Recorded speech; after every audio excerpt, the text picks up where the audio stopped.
Jeudi 2 février 2023, dans la salle du CELAB, le Centre de recherche en sciences naturelles et environnementales Krasny-Ansig a organisé une conférence publique sur le thème « Les mouvements de masse de terre en mairie de Bujumbura ». Les enseignants-chercheurs du département des sciences de la terre ont tour à tour exposé les éléments à la base de ces glissements de terrain. C'est cette classification de Varnes, les différents types de glissements de terrain. Il y a les glissements rotationnels, translationnels, etc. Tous ces glissements. La plupart, en fait, de ces glissements, on les retrouve, la trace prise. Tous ces mouvements, on peut les rencontrer en mairie de Bujumbura, peuvent être suffisamment, je dirais, illustrés. Si ce n'est pas en mairie de Bujumbura, c'est le long des routes qui vont vers l'intérieur du pays. Les coulées de boue, etc. En plus de ces glissements de terrain, vous avez des mouvements de ravinement très importants.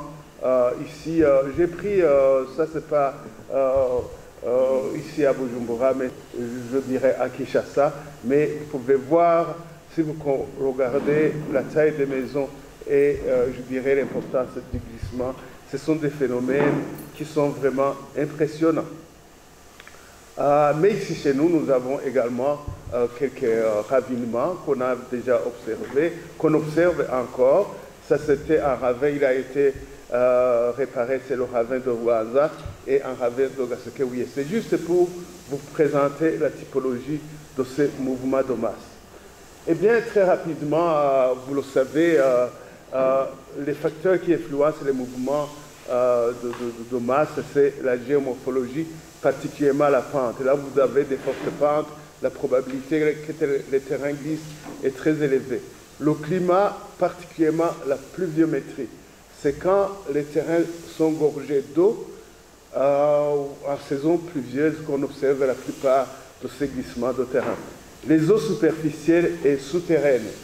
Les eaux superficielles, quand il y a écoulement, le long de l'Antarangwa par exemple, les érosions le long des berges, etc., peuvent provoquer des glissements de terrain. Les eaux souterraines, dans certaines situations, s'il y a des surcharges en eau des terrains, les terrains peuvent glisser. La nature géologique des terrains, si les terrains sont très riches en argile, la probabilité que ces terrains glissent est élevée. Dans des environnements, ça c'est de manière générale, dans des environnements où vous avez un grand dynamisme géologique, c'est-à-dire des séismes et des volcans, ça c'est particulièrement du côté de Bukavu, etc., quand les terrains sont bien secoués par des séismes, là la sismicité est plus élevée, à ce moment-là les terrains peuvent glisser. Je dirais les actions anthropiques par ces ouvrages, les ouvrages qui sont réalisés par l'homme, eh bien ces ouvrages peuvent provoquer des glissements de terrain. Si par exemple il y a un tracé de route et que vous surchargez certains terrains, à ce moment-là, il peut s'observer, ou bien les exploitations minérales, tout ça, ça peut provoquer des glissements de terrain. Donc, chaque glissement de terrain nécessite en quelque sorte une expertise particulière. Alors, parfois, ces facteurs sont combinés, je dirais, mais chaque glissement est un cas particulier en termes de cause et, bien entendu, de possibilité de réparation. Regardons les prédispositions du Burundi au mouvement de masse. En fait, comme je vous ai dit, le Burundi a une géomorphologie qui comporte une crête et à l'ouest de cette crête, nous avons des pentes très raides. Depuis Mabaï jusqu'à Nyanzalak, tous ces terrains sont très susceptibles de glisser à cause de très fortes pentes et toutes les routes qui partent de la dépression Imbo en passant par la région du Mugwa vers les plateaux centraux, vous pouvez être sûr et certain que vous allez rencontrer 2, 3, 4, même plus de zones qui sont en train de glisser. Les plateaux centraux, la pente n'est pas favorable, mais en plus de la pente, à l'ouest, dans la région de Migwa, vous avez une très forte pluviométrie qui provoque, je dirais, ce qui explique en fait la probabilité d'avoir des glissements de terrain. Ces glissements de terrain provoquent des coupures de route, des pistes, peuvent provoquer des coupures de barrages et je dirais que les coûts de réparation peuvent s'estimer à des milliards de francs. C'est très coûteux quand vous regardez toutes les réparations qu'on a faites sur la RN1, ça coûte très très cher. Alors le contexte géomorphologique, ça c'est ce que je vous ai expliqué, les plateaux centraux. Ici c'est juste une modélisation 3D du relief de la région de Migwa. Ici vous avez la rivière d'Onahangwa, rivière Kanyosha, rivière de la Mugere. C'est une modélisation du relief que nous avons faite à l'aide des outils informatiques ENVI. On voit toujours le contexte, donc les pentes très raides. Ici c'est la même représentation. Nous avons ici, je dirais, la ville de Bujumbura. Pardon. Ouh là là. Excusez. Et ici, ça, c'est le détail climatique et le contexte géologique de Bujumbura. Vous avez, je dirais, des gneiss très altérés qui donnent des matériaux kaolithiques. Et au piémont, ici à Bujumbura, nous avons des dépôts fluviatiles. Fluviatile est la ce qui comporte des niveaux très argileux, qu'on peut observer dans la région de Mugoboka, jusque loin vers le sud, pratiquement au niveau de la rivière Mugere, peut-être que même au-delà, entre, je dirais, les terrains très escarpés et la plaine, il y a une zone de transition. Cette zone de transition comporte des matériaux, je dirais, très argileux et qui sont sensibles au glissement de terrain. Alors, le contexte socio-économique, il ne faut pas l'oublier. Bujumbura, c'est une ville à croissance très rapide. Vous voyez Charamagatunguru, l'image de Charamagatunguru en 2009. La même image en 2019, c'est terrible, je dirais c'est une croissance peut-être exponentielle, je ne sais pas moi, en tout cas la croissance est très très rapide. Ça c'est en 10 ans, tous les terrains sont pratiquement occupés. Alors, les mouvements de masse maintenant, où est-ce qu'on va les trouver? C'est tout ce qui a été matérialisé en rouge sur la carte. C'est une ancienne carte, c'est la carte topographique dont on dispose. Il n'y a pas d'autre outil. J'aurais pu utiliser une carte topographique plus récente, mais n'est pas publiée. C'est pas grave, on va l'exploiter comme tel. Eh bien, en Ngenga, vous voyez que ça c'est les glissements de terrain qu'on trouve dans les environnements gneissiques, mais ici c'est dans les piémonts qui sont relativement argileux.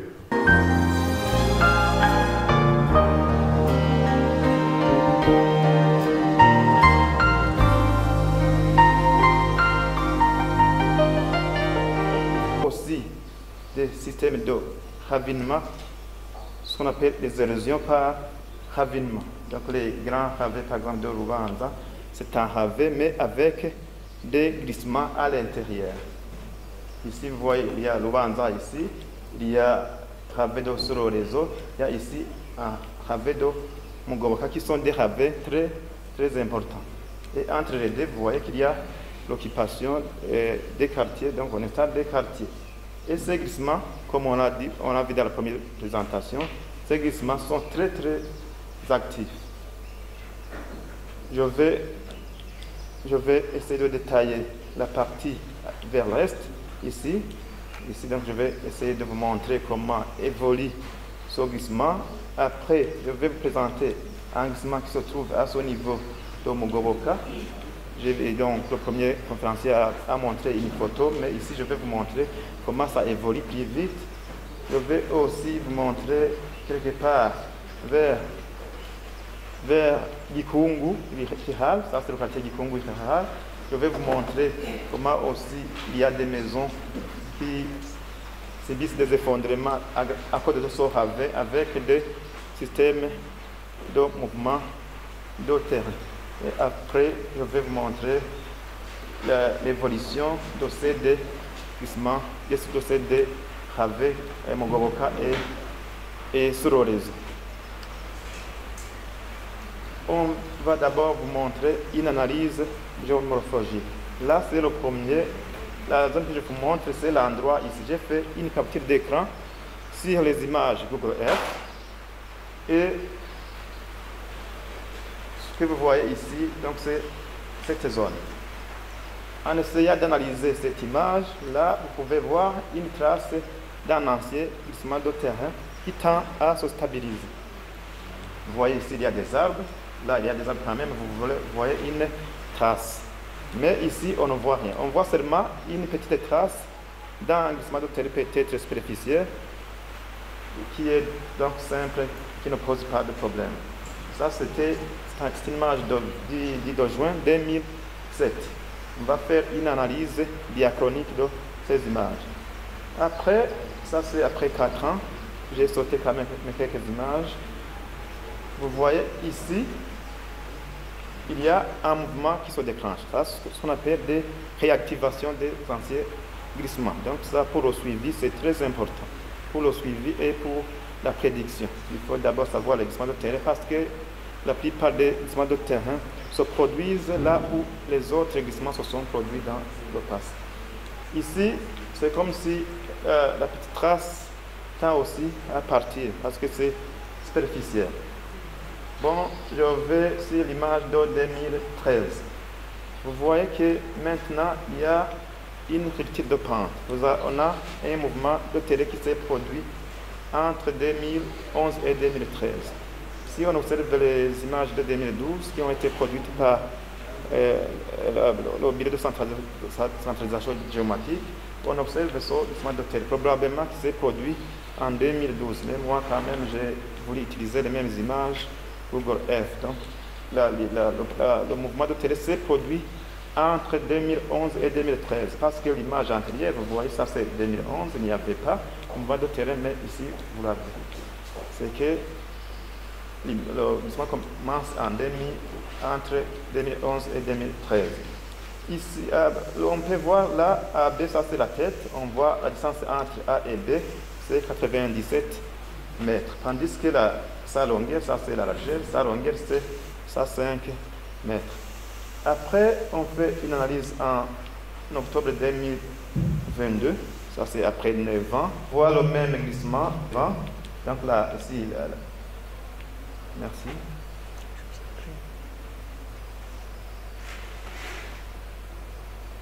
Après 9 ans, vous voyez que la largeur est passée de 109, la largeur est passée de 97 à 114 mètres. Donc la largeur, il y a une extension de 7 mètres. Tandis que sa longueur, il y a un recul de 4 mètres. Donc pour la surveillance des mouvements de terrain, ça c'est aussi une chose importante, car on voit la vitesse du mouvement gravitaire. Donc si on voulait prévenir pour ceux qui quittent cet espace, bien sûr on voulait installer une infrastructure comme une route, là on pourra savoir qu'à une certaine période, si on ne stabilise pas, le glissement va atteindre la route. Ça c'est la situation. J'ai dit actuellement, c'est une photo que j'ai prise en 2018 quand je faisais ma thèse. Donc ça c'est ce que vous voyez, c'est le glissement. Maintenant c'est l'image sur terre. Après, je vais vous montrer le glissement du ravin de Nyanzari. Nyanzari, le quartier que vous voyez ici, c'est le quartier Gikungu Ihal. Vous voyez qu'il y a plusieurs maisons qui sont exposées aussi à l'effondrement. Ça, c'était la situation de 2018, mais maintenant, en tout cas, la plupart des maisons qui étaient là, au bord de cette ligne noire, sont déjà parties. Vous voyez, ça, c'est un glissement qui est actif. Quand il y a une petite précipitation, vous voyez vraiment des maisons qui tombent. On va analyser aussi le glissement de Mugoboka en aval, c'est le glissement de Mugoboka que je vous ai montré. Et si vous observez cette image, là, ici, il y a une route qui traversait, qui quittait le quartier Mugoboka vers l'endroit où on a installé les ouvrages des eaux pour la collecte des eaux afin de mener ça au centre de traitement.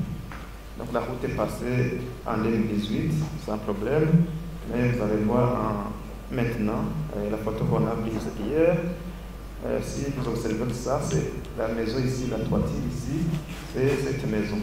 Donc là, en une période de 4 ans, vous pouvez voir l'évolution spatio-temporelle de ce glissement de terrain. Ce sont des glissements qui sont vraiment très actifs avec une vitesse exagérée.